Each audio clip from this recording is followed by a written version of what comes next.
all the things a groundnut, you know. I'm particularly passionate about the groundnut because there was a period of my life when I just lived on groundnut and banana, that's all. Because it has everything you need. Just soaked groundnut, one handful, this much of groundnut soaked overnight, one banana, my entire day would go. I'm perfectly active, more active than most people will ever imagine. It has everything to sustain you.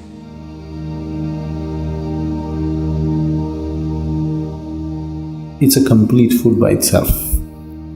If you soak it for over 6 to 8 hours, it takes away certain aspects which are called as pitta. You know what's pitta?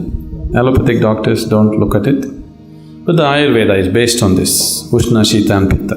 It takes away the pitta, and taking this soaked groundnut, chewing it well and eating.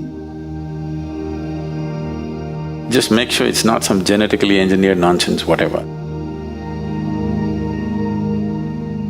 One thing is, it could be genetically modified. They are no more declaring which is modified, which is not.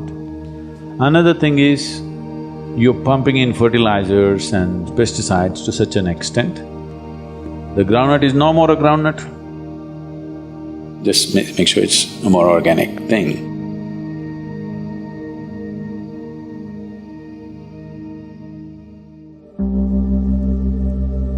If you want breakfast, you want a recipe. You take a handful of groundnut, soak it in water for 6 to 8 hours, put it in the mixie. If you want to add some fruit, you add a banana, whatever you like. Banana goes well, you can add any other fruit. If you want, put some honey into it, 2 minutes, you have excellent breakfast ready. It takes 2 minutes to do it. And if you want it little watery, put more water into it and just drink it up. You want it like porridge, you make it thick and you eat it. You will see easily it'll keep you for 4 to 5 hours and it's highly nutritious.